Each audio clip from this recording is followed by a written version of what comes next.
bids are in.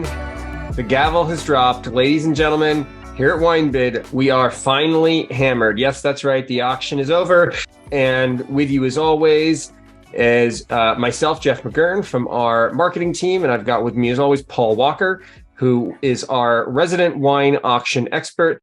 And this, of course, is Finally Hammered, WineBid's podcast about all things wine value. That's right. We're trying to find the best wines at the greatest value that you can possibly get for them.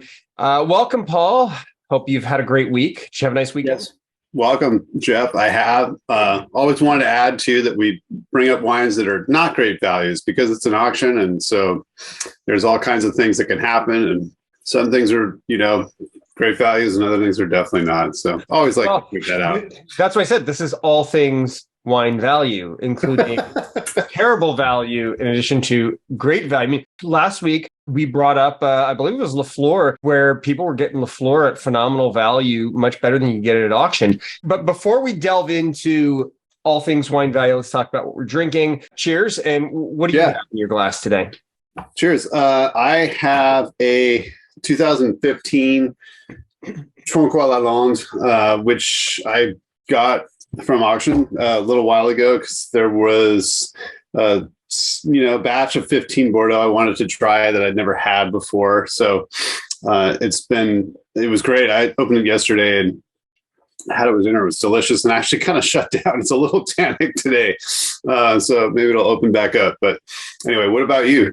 You always like to show off some of the wines of your good friends. This is my good buddy Juan Gil's wine, 2014 Rioja, Blue Label. I've had this for a few years, and it is just. It's actually just singing right now. It's oh, nice. I just opened it up. Doesn't even really need to decant. Usually, Rioja, you want to decant a bit, but this one is fantastic. I selected this partially because it matches my sweater, or my Henley. Actually, it's not really a sweater. Everybody knows I like to wear blue Henleys, and today is no Blue Label Day.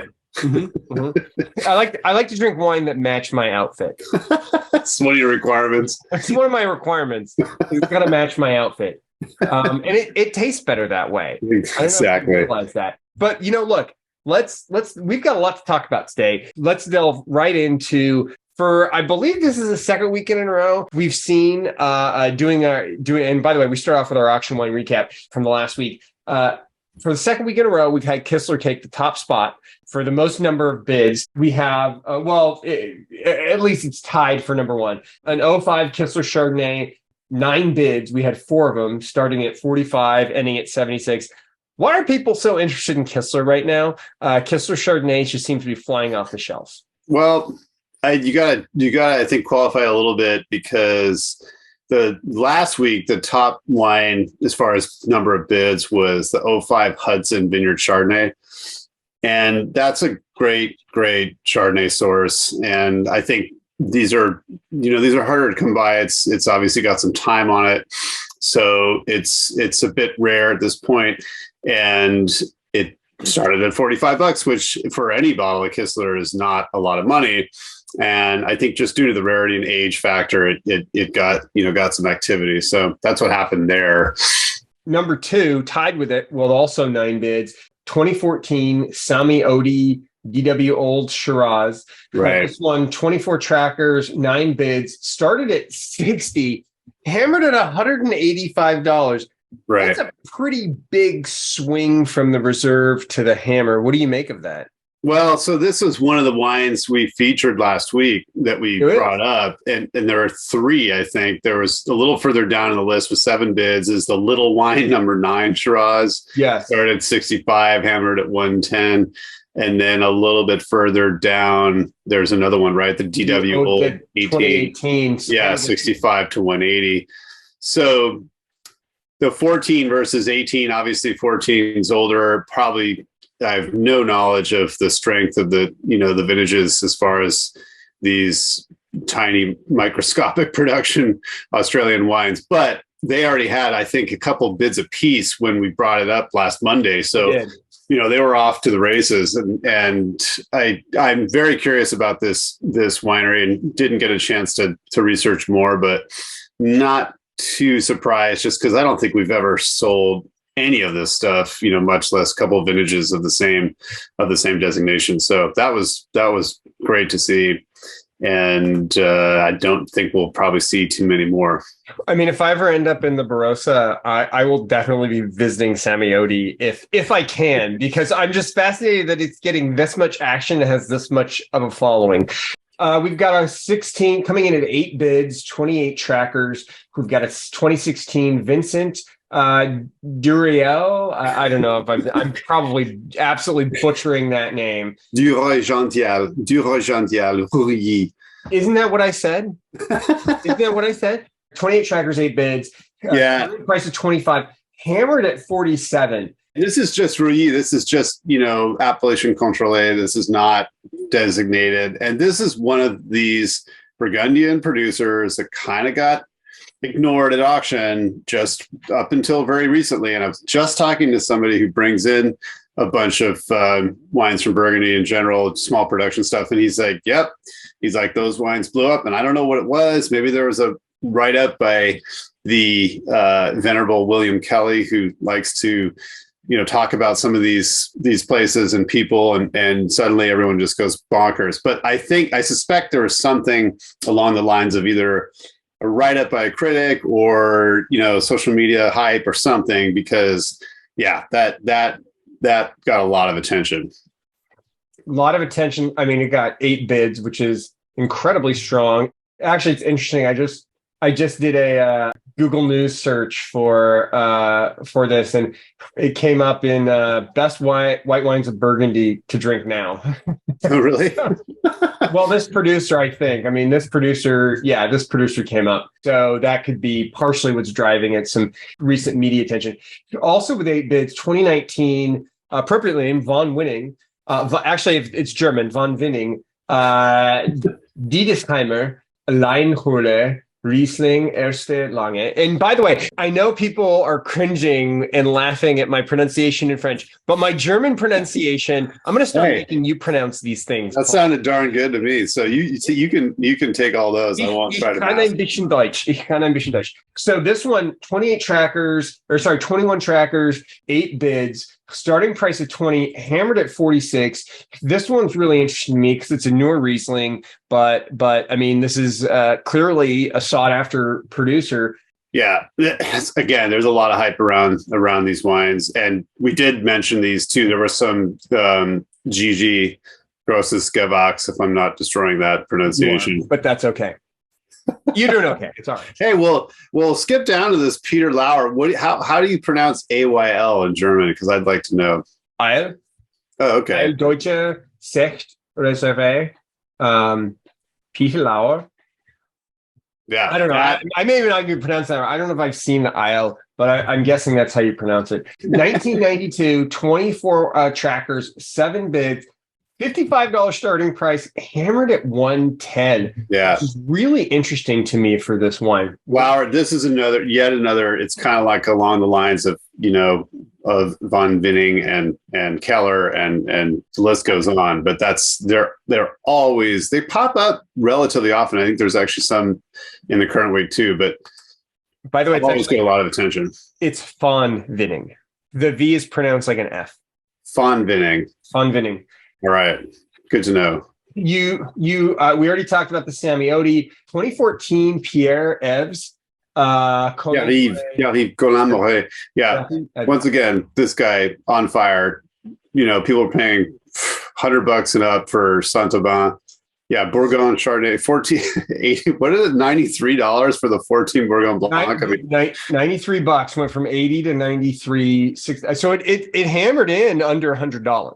Yeah, but that's the vintage. That's the producer. It's gonna just go up from there. So grab them while you can. I mean, do we even really have to talk about the 2019 Schrader Phil Cabernet Sauvignon, which keeps coming up, which by the way is steadily creeping up, because if you look back when we first started talking about it and the ratings came out, it was hammering right around like 130, 140. Now it's hammering at 225. So it's already gone up $80 in price. Yeah, that's bizarre. I don't know why. That's one of those things that doesn't make sense when it was, available for 3 or 4 weeks in a row. Yes. And And like so huge half lots bottles. too. We'd have like 12, 24. We'd have multiple cases of those things, and they're hammering at like $135, $140. There must be some people who had it on their Christmas list or something like that. That's true. Or Hanukkah list or Kwanzaa list. Well, I don't know. And I think I could be wrong, but this may have been the only lot in auction last week, which may have been why it got, got bid up. And there were only 2 of them. I could look that up, but I was curious because like, well, why would that happen? 3-4 weeks after the release, or not the release, but the first time that it's up. It's just bizarre. Or first time, I should say, since the number one, spectator. One that I really wanted to mention, because I thought this was really interesting. 1993, Chateau La Consciente. Am I saying that right? Consciente. Right, Consciente. Right now, if you're looking for La Consciente on release, you're looking at paying 200 plus. Very easily, this is going to go for 200 plus. This one, we had 10 trackers, 5 bids, went for 120. Not that 93 is an amazing year for overall. However, you are talking about, a neighbor to Petrus. They're right next door to Petrus. They produce some fantastic juice. I still think even in an off year, $120 is not unreasonable for this bottle, especially with the amount of age it has. I'm just curious to get your thoughts on that. Yeah, I think it's one of those, let's just call it an off vintage of the 90s. And anything other, 94 even, and obviously 95, 96 and other vintages from the 90s are going to be quite a bit more.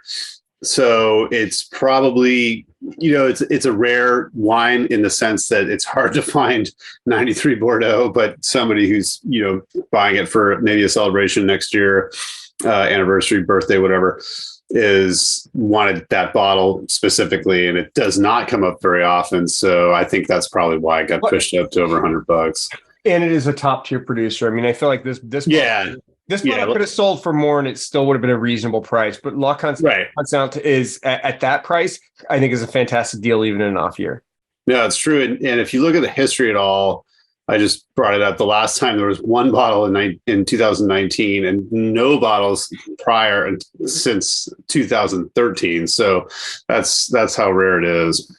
La Consciente. And then the last one that I'll bring up from our auction recap, which we talked about, was an 82 Ridge Park Muscatine Zinfandel. This one, because we looked at this for 82, we were saying like $35 would have been a great deal, but this one hammered after 5 bids at 115. Yeah, it's doubly rare due to the fact that we mentioned it's got maybe a corporate label situation going on with this. Yes.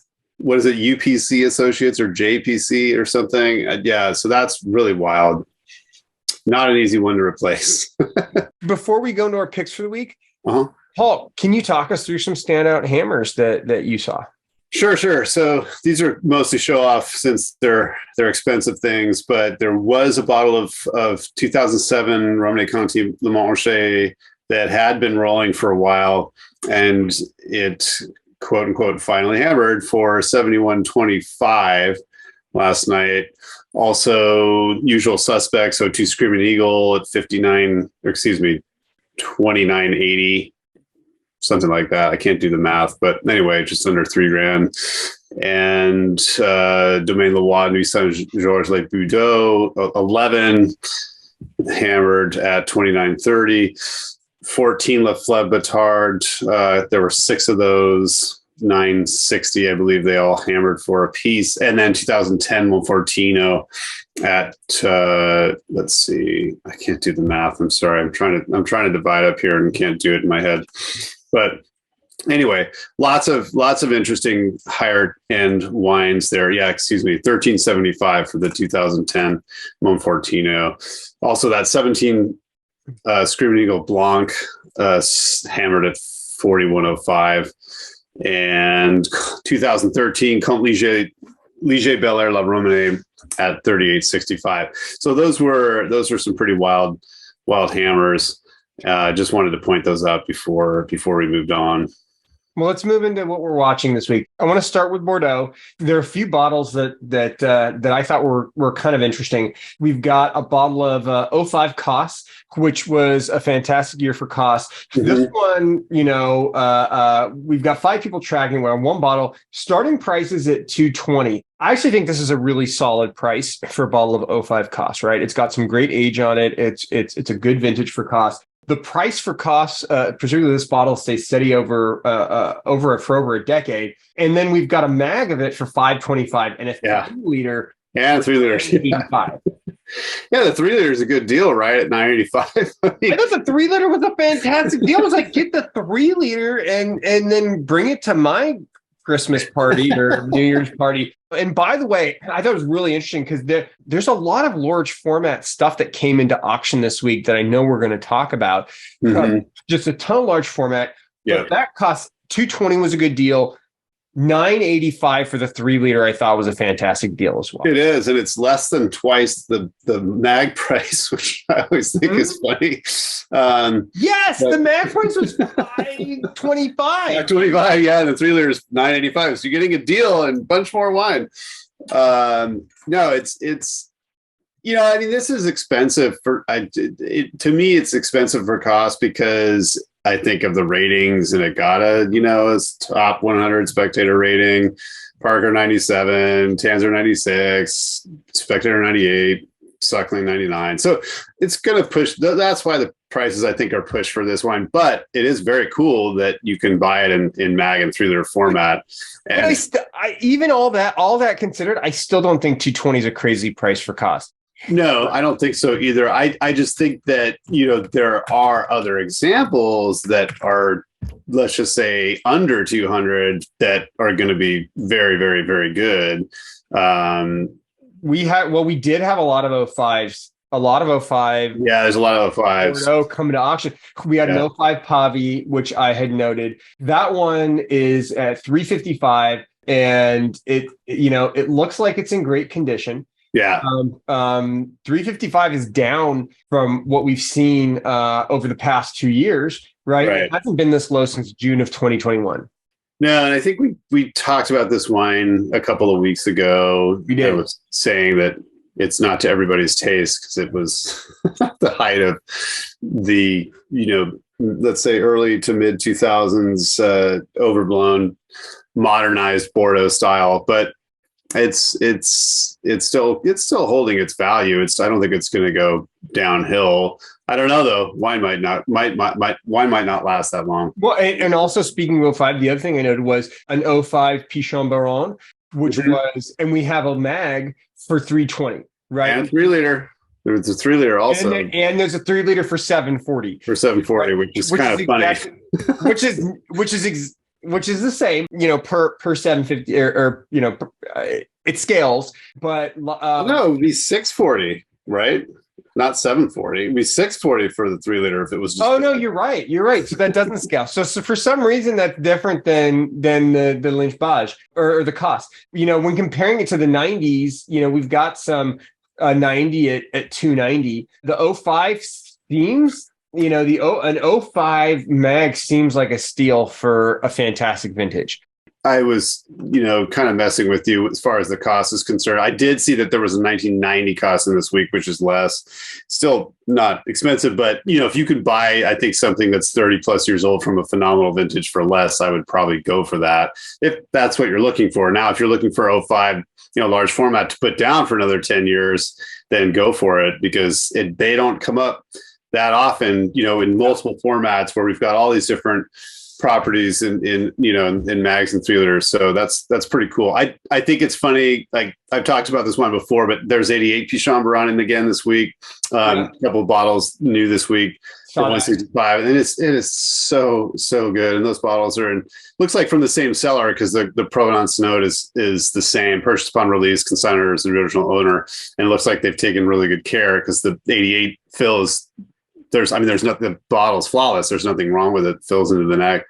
1990 also for 290, which is quite high, but it got big scores. But then there's 03. There's an 03 mag from a different seller, I think at 360, and that'll be fun to drink too. Controversial vintage because of the heat. Again, we've talked about this, but still, it's a better deal relatively than, well, wait a minute. What am I talking about? The 05 mag is 320. Sorry, the 03 mag is 360. So that doesn't really make sense to me. The 05, that's what I was saying. The 05 mag at 320, I was like, sold. That's a fantastic, and we have three of them. There's three of those 05 mags available. To me, that's a fantastic deal for Pichon Baron. By the way, 85 Lynch Bosch for 215. I thought that was a solid deal as well. I've actually had that bottle. And the funny thing is I purchased that bottle in 2016 for $200. So 215 for that bottle is not, I don't think is a crazy deal. No. And it was outstanding when I had it. This one I thought was awesome. You're going to laugh at me. 2010 Chateau Ponte Canet, 6 liter. Yeah. For $1,900. Before anybody thinks I'm crazy for the $1,900, the $1,900, when you extrapolate it out, actually ends up being a decent deal. We've never seen a 6 liter of at least the 2010 Ponte Canet at auction before. No, and that's, this is the double 100 wine, so price got pushed out of the stratosphere anyway for Ponte Canet. It was never ever that expensive, but no, for big format, 8 bottles of wine, $1,900 for that it's awesome, and that thing will last many years. So I would not open that. Yeah, it's 237. It's 237 at 750 milliliters. Yeah, so it's and that'll go the distance. That'll probably go like another 20, 30, 40 years. Oh, easily. Yeah, easily for sure. Especially since it's its original owner and everything else, and if you throw it back down in a cold cellar, it'll be fine for another 30, 40 years, no problem. And of course, that's one you're going to want to use to get the best deal out of corkage from some place that only cares. Yeah, exactly. Like $50 is your corkage, no problem. Boom. Since we didn't score that 12 liter of Diamond Creek. Yeah, I mean, this will be half the deal. I always look at corkage on a per ounce basis or a per liter basis. And then we've got an 81 Montrose. That one coming in at 175, which I think for Montrose, even though 81 is overshadowed by 82, it's not a great year in Bordeaux. 175 is still not bad for Montrose. You always dog 81 just because, I don't know. You've got to try some of these 81s. I think you're going to be impressed. But this spot, I wanted to look at this one real quick on the auction, just in case it came from the same seller. But I flagged that as well, actually, because I noticed it popped up new this week. No, it's a different seller, but still, both those bottles. There's 2 bottles. They both look great. Yeah, we got 2 of those. We got a 2010 Leo Vaubarton, fantastic year. Yeah, for this producer, and I think 155 is a great price for that bottle. There's also, do you see? There are 305s and there's an 05 mag. I just kind of flagged all the. There's so many. There's so many large format. Yeah, of everything, and it's not just for like a ton of large format, but a ton of large format, which we're going to get into later. U.S. wine as well. I also noticed actually one of them I want to mention. A 1995 La Lagune for $60. Here's what's hysterical about this. So this is, decent tasting notes on this that I've read for the 95. La Lagune is one where I've actually bought this bottle, more recent releases, the 2016s. I bought it. Don't laugh at me, Trader Joe's. And I think they were about $60. Yeah. So you're not like you've got something with over 20 years of age on it. Yeah, it's 30. Great vintage. Yeah. Great vintage, $60. To me, that's an outstanding deal for that. Yeah, that's a good deal for sure. And that bottle's in great shape too. Fill into the neck and label and capsule look great. So yeah, that's a good deal for sure. There's only one other Bordeaux that I will bring up. Well, actually 2. I've got this 2010 Clos de Laura. I don't even know how to pronounce that. Laura Lorate. Well, I know I butchered that. Where are you going with this one? I don't even know where I'm going with it. You don't even know what I'm talking about.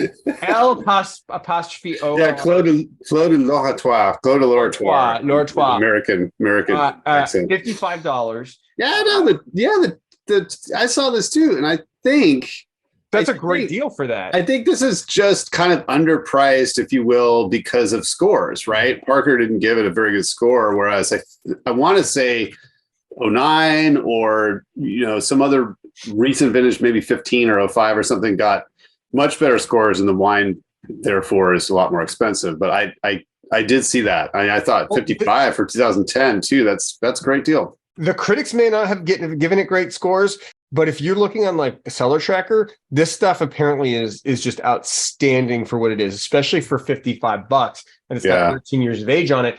The only other thing I'll mention is an '05 Clemens, which I mean, it is a Sauterne, which is technically Bordeaux, but $70 I feel like is a solid price for an '05.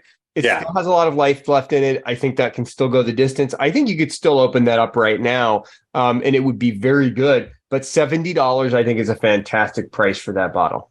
Yeah, no, that's great, and you could crack it. There's some half bottles actually. Yeah, there's some half bottles. 50, which is if you do the math there, the 750 is a much better deal than 70. That's what I was saying. Like $50 for the 375, go for the 750, and then you've got 20, 30, 40 years on that bottle. But it would be great for a long time. And I love Chateau Clement.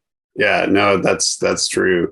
Yeah, I if you wouldn't mind, I'll go for it, please. I want to point out just a few other, because there's so much new Bordeaux in this week. There's a ton of Bordeaux. New listings of Bordeaux, I should say. There's Bellevue Mondat Mags 05, which I noticed. That's pretty serious stuff. 05 regular for 250, and the Mags are 455. Brunner Ducru 05 Mags for 180, which I thought was not bad. 6 liter of Brain Cantenac for 760, which I flagged because I didn't think that was a terrible deal. That's not crazy at all. That's another one we could take with us to dinner. Exactly. 05 Sertan de May, 3 of those at 90. That doesn't come up too often. Yeah, G-Score 6 liter 05 for 850. Fleur Cardinal. Your bad French is rubbing off on me. I can't pronounce it. 05 Fleur Cardinal 6 liter for 605. 05 Figeac Mags for 395. Again, I didn't think that was too crazy for how sort of expensive that wine's been in the past. 1990 and 09 Grand Prix Lacoste, 225 and 95 respectively. I thought 95 for the 09 GPL is not a bad price. More of our perennial favorite, Gros Le Rose, 2 of the 2010s in for 80. I saw them. I was like, I didn't want to mention them because I feel like everyone's gonna be like, he's like a broken record. He just mentions Gros Le Rose every single. I know, it's true. It's consistently a good deal, and we don't get like a ton of them.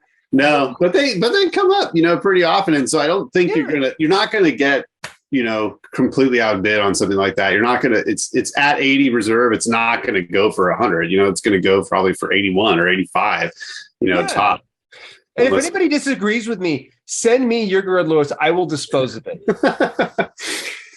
Let's see, a couple more before I start to sound boring here. But 06 Opage Liberal 6 liter for 520. I think I was like, wow, that's from the same seller, I think, as all these other big bottles. Not a well-known producer, but great wine and not terribly expensive.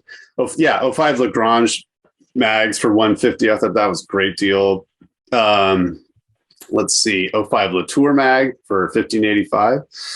And 2010, there's 2010 Latour Pomerol. Latour Pomerol is always interesting to me because it's rare and it has these, sort of famously incredible ancient vintages that are exceedingly expensive and rare and nobody ever has. But I kind of like to. It doesn't get the love as some of the other second labels get. No, Latour Pomerol is not a second label. It's not. Why did I think? No, it's its own property and it's serious stuff, but it just kind of gets like lost in the shuffle because of all the other wines nearby that are far more expensive and get bigger score. I think it just comes down to scores because I can't remember if it's 61 or 59, but there's famous old vintages of this wine that they're auction darlings and they go for big money. But I saw 2010 for $90. I thought that's not crazy. And then there were a couple others. We talked about Level Bartone. There's 90 Las Cas came in this week, 6 bottles at $350. That's one of the best bottles of Bordeaux I've ever had. It's so good. 05 for $235, 09 for $240. There's some Moscow Saint-Exupéry, which probably didn't want me to mention, but there's Mags of the 05 for 260. And then 3 liter for 520. So yeah, all kinds of great stuff. Montbusquet 3 liter 05 for 340, 6 liter for 695. Just ton of great pricing, especially on the large format stuff. Yeah, just like much large format. So many. What it is. No, it's just a seller. I think it's just a seller liquidation. Pinot L'Enclos 05 mag for 110, which is, I think, it's like when you walk into Costco the day after like Thanksgiving and it's all large format. Like there's a whole table of large format stuff. Let's over to Burgundy for just a second. One of the things the first one, I had a lot more Burgundy this week than I had last week because I feel like there was a lot more Burgundy that came into auction this week. But 05 Domaine Laflave, Chevalier Montrachet. This one, 1185. We haven't seen this since 2021, and it last sold at 875, right? But it's coming to auction this week at 1185. And then when we saw it in November, we saw it sell at 1250. So I'm really interested to see if it's going to hold at 1250 or if we're going to see it recede a little bit down to the 1185, because we do, this bottle, maybe it's because of condition issues, but we've got it pegged at just a little bit less. Yeah, well, there's a bid on one at 1185 right now. So there we go. There you go. I didn't even notice that between the time I did my research and between now, it's already has a bid at 1185. So at least it's going to hold at that, right? Yeah. Will it go up to that 1250 that we saw it hammer at? I think it will eventually. Might take 3, 6, 9 months or something, but it will. Yeah, these wines are incredibly good and incredibly rare. And we just mentioned, I think, some other bottles that sold like 14 Batard and some other things that sold last week. So yeah, that's serious stuff. Well, speaking of serious stuff, 99 François Ravenot Chablis Leclerc. This one coming to auction at 1650. According to the tasting notes, it's actually in a great drinking spot. It's rarely seen. The last time we saw this was in 2021, and it hammered for 930. Before that, we hadn't seen it since 2015 when it hammered for 320. So it's had a pretty meteoric rise in price. Oh yeah, but we do have a Ravenot coming to auction. I mean, it's not it's not ridiculous to say that Ravenot is the most sought after producer in Chablis, and when the older wines come up for auction, they go crazy. And so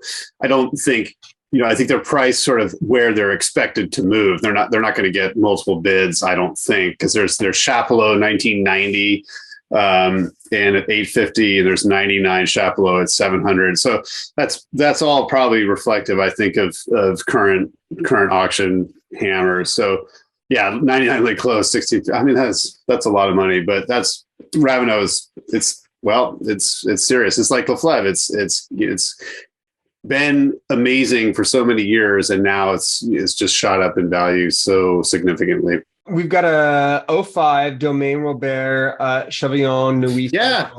I was wondering if you're going to point out the Chevillon, because this is a classic Nuit Saint-Georges producer, and they were always kind of, we've talked about these wines that were sort of hovering around $100 for a long time, and they're more like 165 for the 05. I don't think it's crazy, and that's serious wine. That's I would say traditional as far as winemaking and style, but it's a Côte de Nuit Premier Cru. It already has one bid. I feel like 150, 155, 165 is a solid price for it.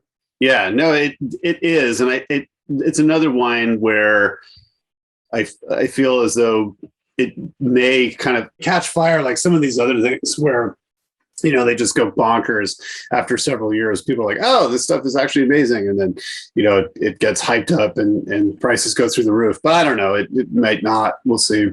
Well, speaking of Côte de Nuit Premier Cru, which seems to be a good price, we have an Henri Gauget Nuit Saint-Georges Claude de Poré Saint-Georges 2010. This one, $85.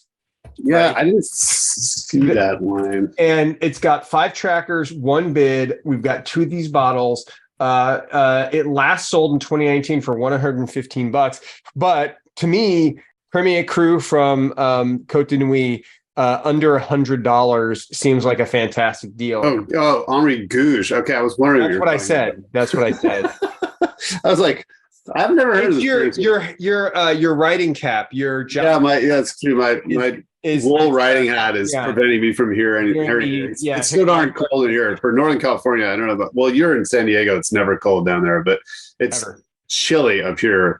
I mean, I can't complain compared to the rest of the country or the world, but it's quite cold for this part of the world.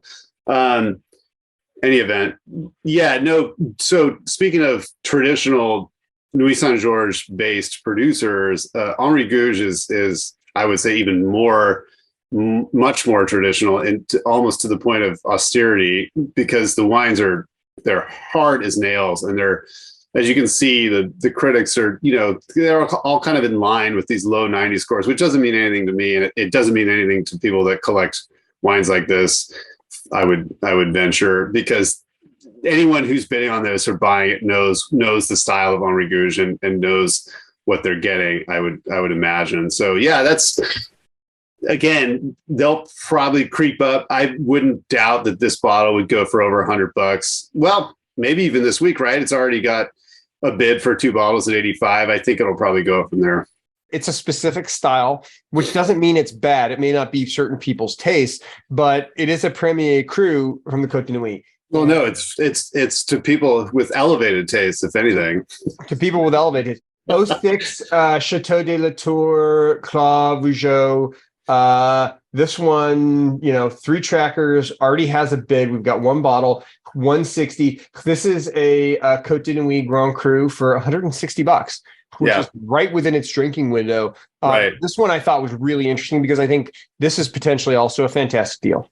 Yeah, no, I saw that too. And the 93 for 200, I saw, that's got a bid. Excuse me. Yeah, it's got a bid right now. So it's at 190. So that is, it's like the house.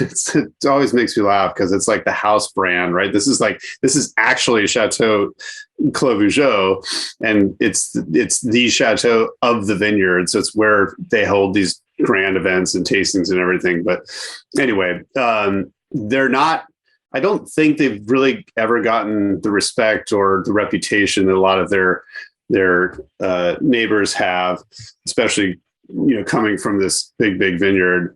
But it's 93, I'll bet, is fantastic. And for $200, that's not a bad deal at all. Well, let's talk about older $200 bottles of Burgundy here for a second. Mm-hmm. Daniel Senard Corton Grand Cru, 1962, $200 is where it's starting.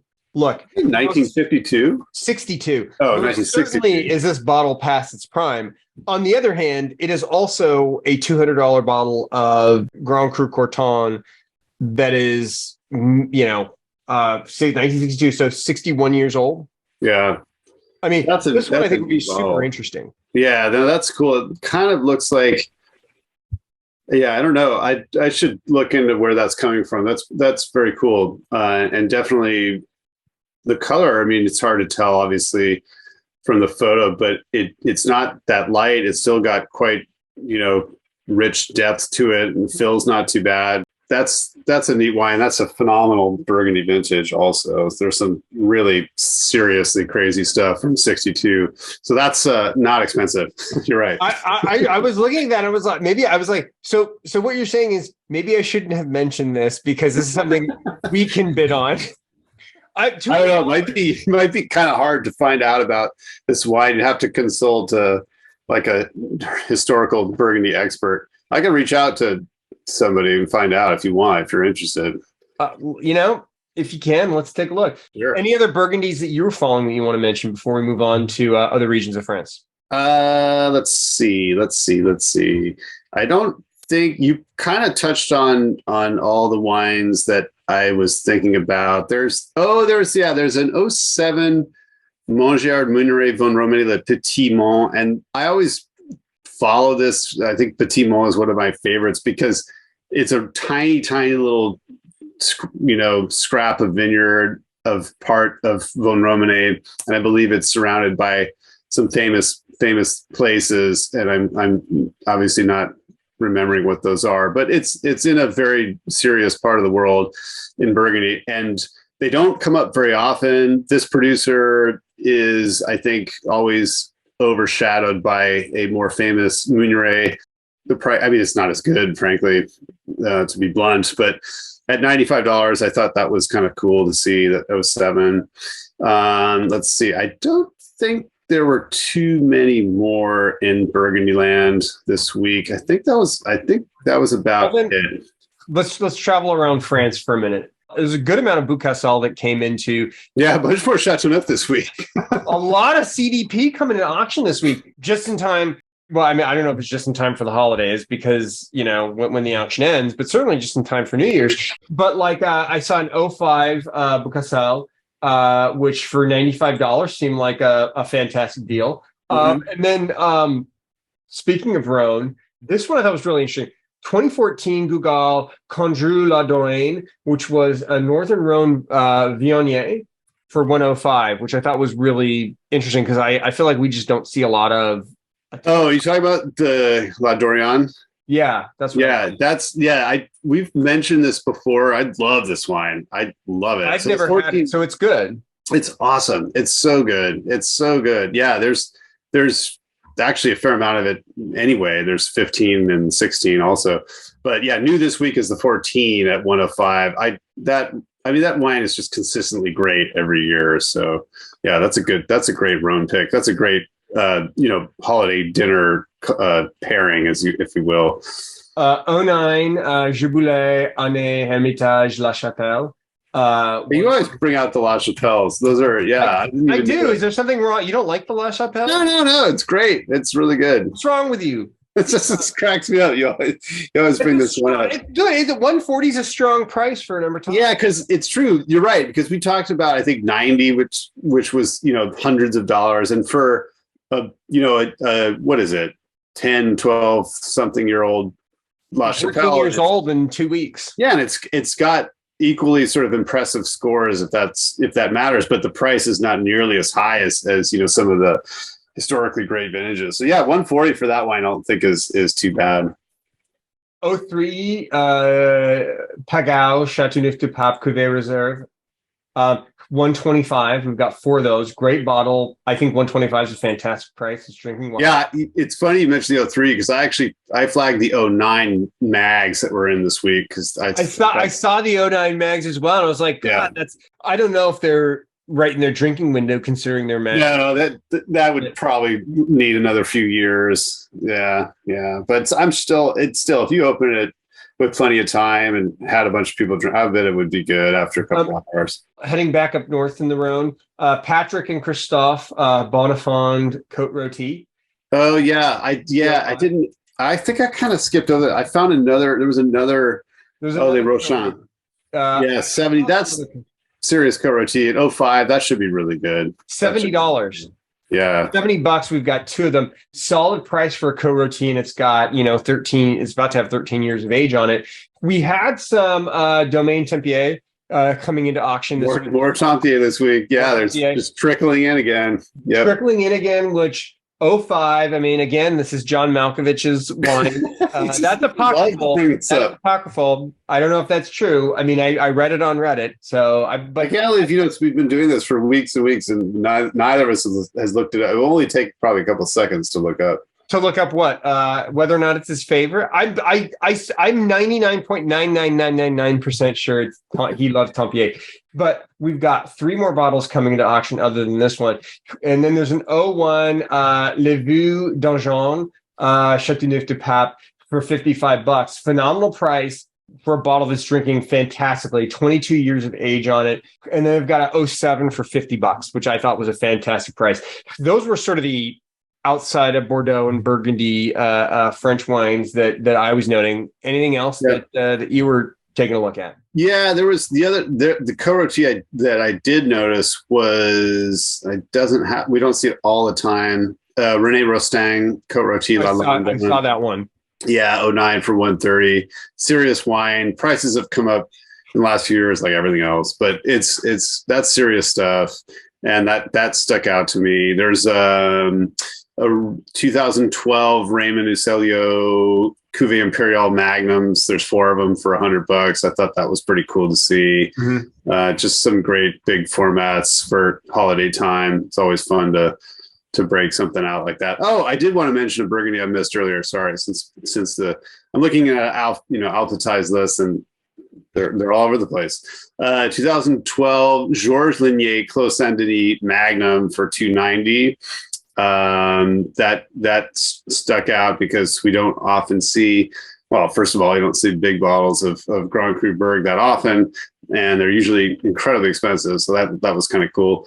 And then 2010 Gerard Raffet Clos Vougeot at $140. And that was the other Burgundy pick that I missed from before. Oh, and there was, back down to Chateauneuf. There's an 09 Saint Profer. This it's called Collection Charles Giraud for $90 for the 09. I thought that was really, it stood out. All right. I think that's about it for French wines this week. Then let's head across. Well, no, except champagnes. There are some pretty awesome champagnes. I don't know if did you have any that you flagged? The one I flagged was the Gosset Grand Milsame at 120. I mean, that's a great bottle and a great drinking place. Already has a bid, and I think $120 is a fantastic price for that. Yeah, I saw that too. Great stuff. And not too bad. There's O2 Bollinger RD for I saw that. I think there was some Tatangier. There's Tatangier. There's Rosé too for the Côte de Champagne. Yeah, there's some of that stuff in. I noticed a few bottles of that as well. There's some Pierre Peters with different disgorgement dates. I think some of them have bids on them already. Yep, saw the Pierre Peters. Kind of cool. All right, Paul. So let's jump across the pond. I see that you're one of your favorite vineyards of all time, favorite wine producers of all time, has a lot of bottles coming into auction this week. That's right, folks. Camus. We've got a 98. They're all too new. They're all too new. 98 Camus Cabernet Sauvignon for 95. 2013 for 160. One that I thought was really interesting. And I want to get your thoughts on this. The Colgin, the nine estate, proprietary red. 405. I mean, this is a strong wine from a strong year. Was as high as 46 in October and 615 in 2021. So it seems to have settled around 405. I mean, is this a good price for the Colgin? No, it's expensive. I don't know. Those wines are they're extraordinarily expensive. I haven't tasted some of the new releases. I wasn't super impressed with a lot of the wines from the 2000s, but I'm sure it's good. I'm sure. How about an 08 Calcita Creek Cabernet Sauvignon? We've got a mag. I can't speak for that either. 235. We have 3 of those. Yeah, there's a bunch of Calcita Creek in this. There's a ton of Calcita Creek coming to auction. There's an 85 Mondavi Reserve Pinot Noir. This one I want to mention. So it's $60. So normally, I think you probably say to yourself, like, Mondavi Reserve Pinot Noir is probably not going to be good.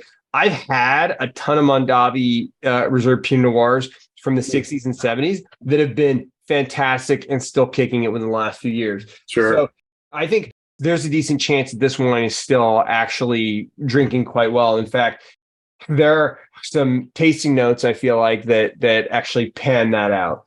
And $60 I think is a reasonable price. Yeah, no, that's cool in the sense that we don't see those very often, mid-80s. Pinot Noir, regardless if it's reserve or not, but the reserve label from 85 and 86. Yeah, that's very cool. There's also some more cabs in this week too from Mondavi reserve cabs. That is a lot of older stuff from the 80s and 90s. Mondavi coming to auction this week. 96 Farniente cab.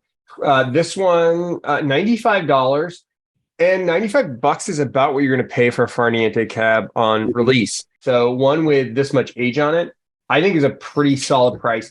I could not do this today without mentioning, I think what might be your favorite producer, maybe because of the producer himself, 07 Ghost Horse Vineyard Shadow Cabernet Sauvignon Premier 240. I know you love Ghost Horse, Paul.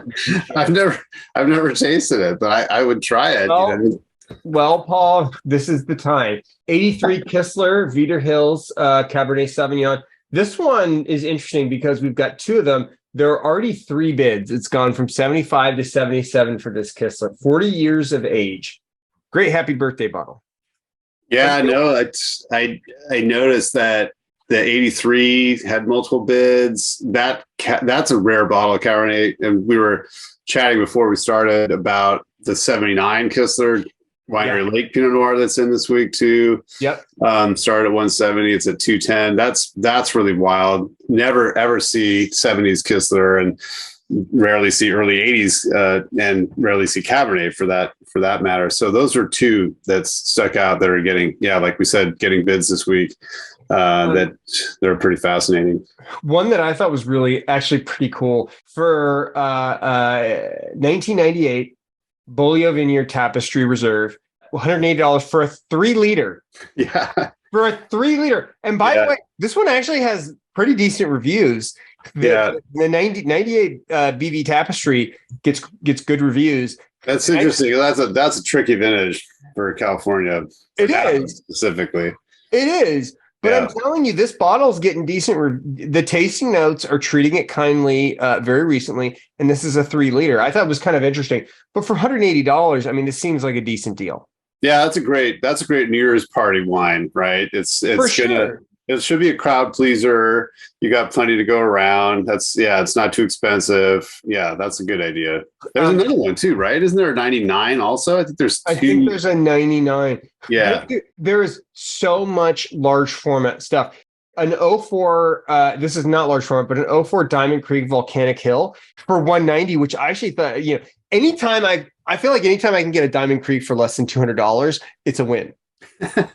Just any time, especially one that's got that age on it. And that one's been steadily creeping up too, because you look at that in 2018 it hammered at 110, 2019 it hammered at 145, July of 2022 it hammered at 185. It's still under 200, unlike a lot of Diamond Creek, and not for long. Not for long.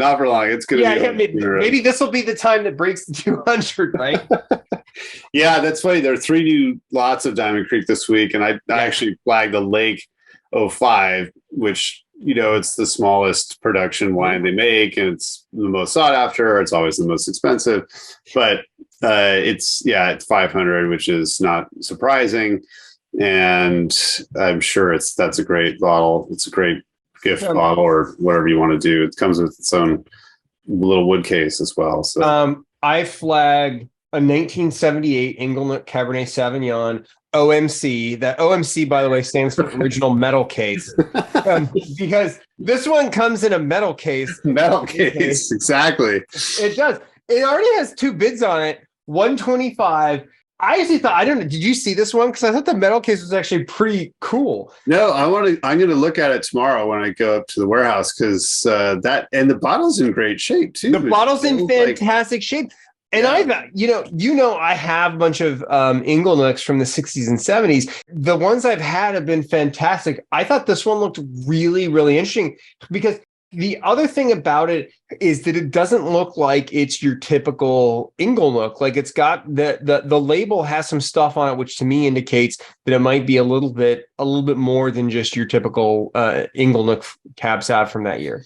Yeah, well, they had a lot of designations back in the day. Like there were cask numbers on some of the older bottles. I have some of those. Yeah, and you have to look for those. And obviously, there's variations, and I'm sure there's bottle variation between the same wines anyway. But this is limited cask 78, which I don't know what this refers to specifically, but I'm sure it was some designation of importance. The one thing I thought was also hilarious about this bottle is that if you look on the item, the photo of the back of the bottle, it has this hilarious little note about how it's been carefully selected for its finesse and elegance. By Mamaroneck Station Wine and Liquors. Yeah. So that really cracks me up. It looks like it was purchased at retail a long time ago and kept in great condition. So with the OMC with the original metal Exactly. How many original metal cases do you get? You find, you know? This is the first OMC that I've seen. Paul, do you see a lot of OMCs? No, I have not. I saw this one was interesting because I feel like it would not be an episode of Finally Hammered unless I brought up Chapelet. 2016 True. Chapelet Vineyards, Mountain Estates, Highway Cabernet Sauvignon. This is not one that I'm, I'm a big Chapelet fan. This is not one that I'm even familiar with. I didn't know they had a Highway Cabernet Sauvignon. This is not often seen at auction. 2016 was a great year in Napa. So this is likely a fantastic bottle. And it's no longer a hideaway because they actually put the legitimate coordinates of the vineyard on the bottle. So I'm not Really? sure. Yeah, the longitude and latitude are on the bottle of exactly where it was grown. That's So, funny. Not much for hiding away, huh? No, I didn't know. I wonder if they've been making this for a while, or if it was a winery only or mailing list only. Well, you're on the mailing list. You didn't get it. Maybe you weren't a big enough buyer to get this kind of out. I'm not a high roller over here. I was going to say, I've not seen this. I mean, maybe I've just not been paying great attention, but I've not seen this. As far as I can tell, they've only been offering this for a few years. Okay. Yeah. I don't recognize the label. That's neat. That's a neat bottle. One that I wanted to get some information from you about. We have a good amount of Del Dotto coming into auction this week, and there seems to be a lot of interest in it because there seem to be a lot of bids on the Del Dotto stuff. Yeah, I don't know really anything about this winery other than there's 1,000 different labels, and I'm practically not kidding. There's so many different. Everyone has a different label. Yeah, and different oak treatments, and it all kind of just baffles me. I'm sure there are people out there that really know these wines, but I don't. I haven't tasted too many. I can't really speak about them, but they are popular. They do have a following for sure. We have a ton of Turley coming to auction this week. I know it's like week 3 of the Turley wave. I know. Like I feel like Turley opened up the floodgates. Yeah. Like the Turley dam broke and the bottles are just pouring out this week, which I'm not complaining because I'm a huge fan of Turley. No, me too. And I actually thought it was very cool. You can buy an entire vertical of the Hain Petit Syrah from 02, 03, 04, 05, 06, 07, 08, 9, 10. And I think there are other vintages, but that's like a unbroken vertical basically from the early 2000s of the Hain Petit, that's probably my favorite wine. The other ones I flagged from Rattlesnake. The Rattlesnake Ridge. I like that. I know you like the Rattlesnake. Yeah. Yeah. 09 Rattlesnake Petit and 12. And then there is the Dragon Vineyards Inn, which is rare because it's a tiny little vineyard way up on Hell Mountain. I think it's right by their estate property up there. And it's also right by Black Sears and a couple other spots. Outpost is up there. But there's a Dragon Cabernet too, 17 Cabernet, which I thought was interesting. There's 2 of those for 60. But anyway, we can list all the flagged wines in an upcoming blog post and email. But I did notice there was a lot. We'll put those in our show notes. The only Turley that the only specific Turley bottle that I really wanted to mention that was very interesting. This totally fascinated me because I have not seen this before. Granted, I am just a wino. Paul is the expert here. I am but a wino. But we have a bottle of 2018 Turley White Coat. I didn't realize, first of all, I didn't know Turley made a lot of white wine. I mean, I'm not surprised that they do, but what's more is that it seems to be a Rhone blend, which I thought was really cool. At $25 a bottle, I thought that was a really interesting thing to pick up. A nice Rhone blend, a white Rhone blend of all things from Turley. Yeah, no, they've been making this for a while, and they make a white Zin too, which is quite tasty, and it's great, because white Zin's always been sort of just panned universally, but it's quite good. And the White Coat, is it what Roussan Marsan Viognier blend or something? I don't know what like that. Yeah. But that's a great holiday meal pairing as well if you're going that direction. 1995 Chateau Saint Jean, Cinq Cepage. Thanks, Clyde.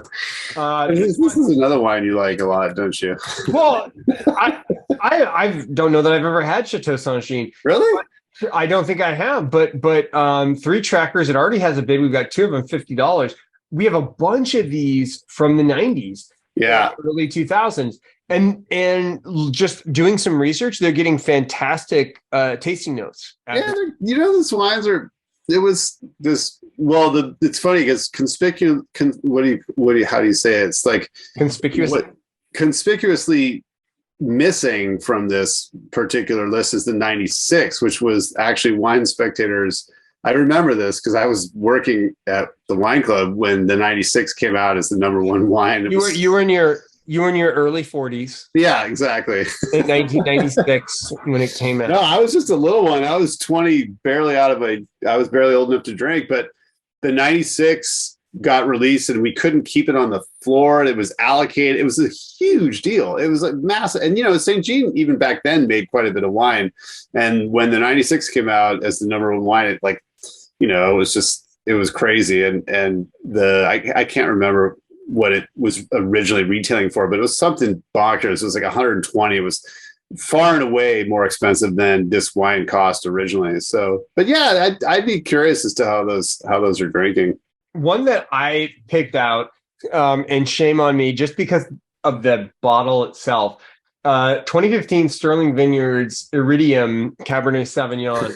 I saw that too. Where the top is literally metal. Yeah. So, and I wonder if the cork is too, in which case you need a drill bit to get it out.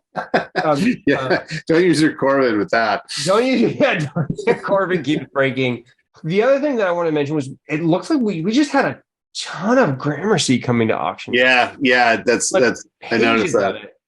Yeah, I think there must be a large Washington cellar or something with all the Quilceda Creek and Gramercy wines because our CTO Marty must be liquidating his cellar. Exactly. There's a ton of Washington wines coming to auction. Yeah, no, there's a lot. You're right. I flagged a couple Magnums because they looked like good deals. I'm not familiar with these wines, but they looked like pretty good deal. I think they were. If you bear with me for a second, I've had some Gramercy stuff before, and I have quite enjoyed the Gramercy stuff that I've had. But I'm not. Admittedly, I'm not like a Gramercy collector or anything. I don't know that I could tell you what was good or what was bad in Gramercy, but the stuff I've had, the few bottles I've had, I've really liked. That's cool. Yeah, no, I don't know them at all. Any other U.S. wines you want to mention before? Yeah, you do mind if I kind of just blast through them so that we don't take forever? Quick like bunnies, because we're in limited time. I feel like we have what's weird? I feel like we had less wine coming into auction this week, but there was more interesting stuff to mention. Yeah, no, there's a lot of kind of standout things and things that we haven't seen, but there's multiple, examples of them, which is always kind of cool that, there's like a vertical of this and, multiple formats of that. So that's always exciting. But anyway, I'll run through real quick. One of my favorite wines, just because, is the Raffinelli. There's a bottle of 91 Zin. These Zins actually do last a long time, and it's great wine, and that's at 45. I think there was actually Raffinelli in last week that got bid up multiple times, which is kind of cool from the early 90s too, but you rarely see those. Let's see, there's some Beekeeper Zinfandel as well. There's a lot of interesting Zin actually in this week, but you don't see Beekeeper too often. It's rather expensive from the winery. Let's see, there's Madrone Spring Vineyard 15 at 55, which is kind of a lot, but there's also 16 Montecillo Vineyard at 35. There's a bunch of Bella Zin, Jack's Bench, Maple Vineyard, 18, 19 Maple Vineyard, all at like 25, $35, not expensive. It's actually just down the street from Raffinelli in Dry Creek and Sonoma. Great stuff. There's some Calera. There's 07 De Villiers Vineyard at 35, which has got a bid already. It looks like it's up at 36. Also, there's Jensen 17 at 75. And then slightly older Selleck Vineyard Pinot Noir, which is getting bids. It starts at, looks like 60 and 65. 60 for the 02, 65 for the 04. A bottle of Casa Piena Cabernet Sauvignon for sports fans.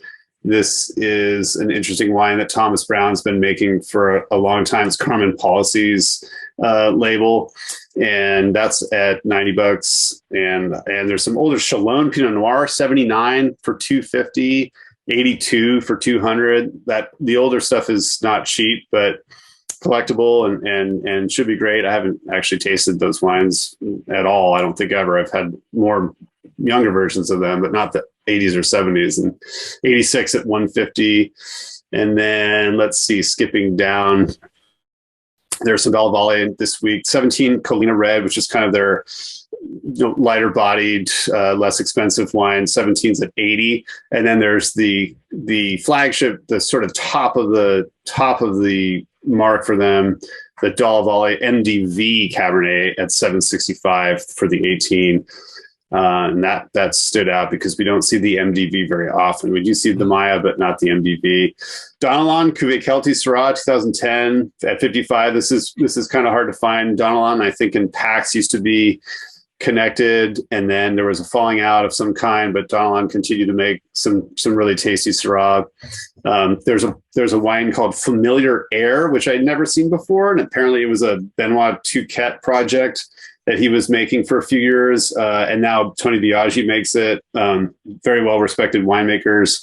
And there's 14 at 55 and the 16s at 55 as well. So that stuck out. There's a couple Favia wines in this week, which you don't often see. The 11 Chero or 80. A friend of mine just had this last week. He said it was killer. So I was kind of not going to mention that, but I thought I would anyway. And then 16 Favia Suisse Viognier. There's 2 bottles of that for 45. And as far as domestic stuff, that's pretty much it. There's some Highland Estates Founders Selection Pinot Noir, which I've never seen before. 2012 and 2013, both at 55. It's Oregon wine. I'm not familiar with this producer, but did want to mention it. And there's a bunch of Honada wines, which are always kind of interesting. The Sangre de Honada, there's 9 at 61. It's got a bid.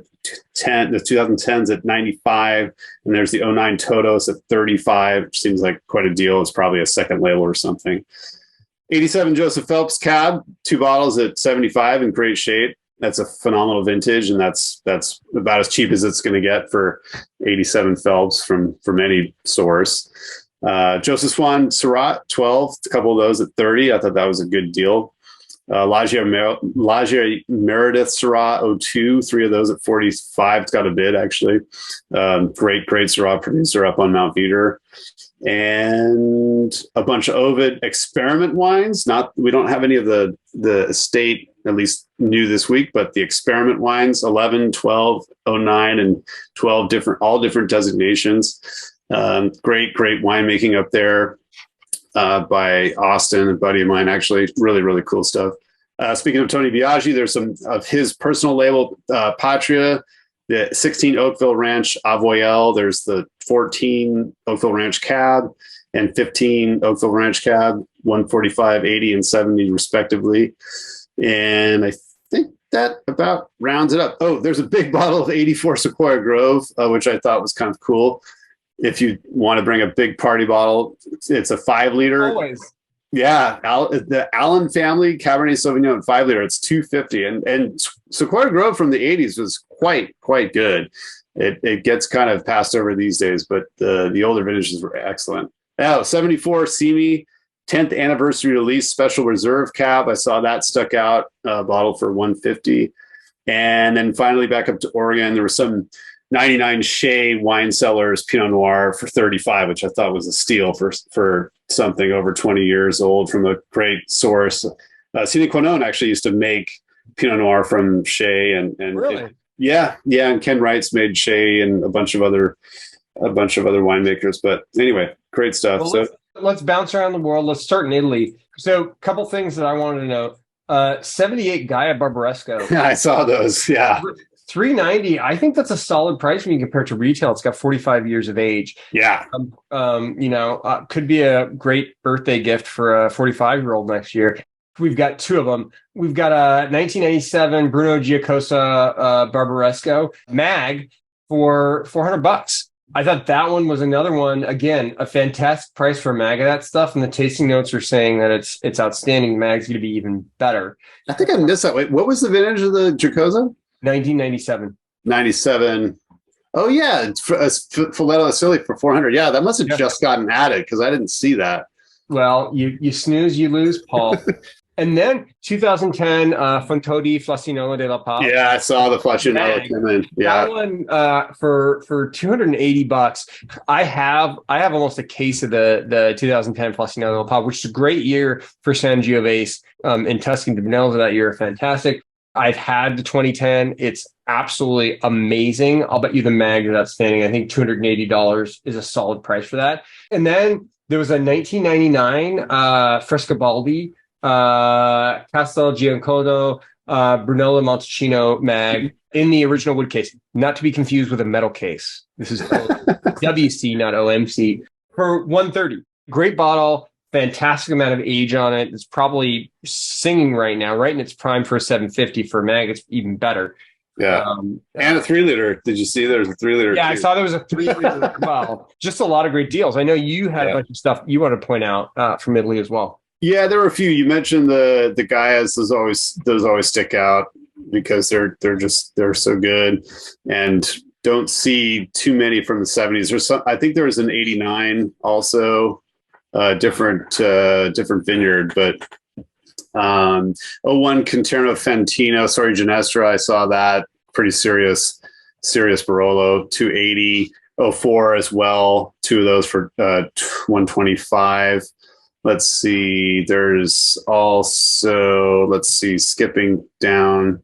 Sorry, here I don't mean to. Yeah, you mentioned the Fonto di Flasinello, the 309s at 130 as well. I love me some Flasinello della Paz. So good.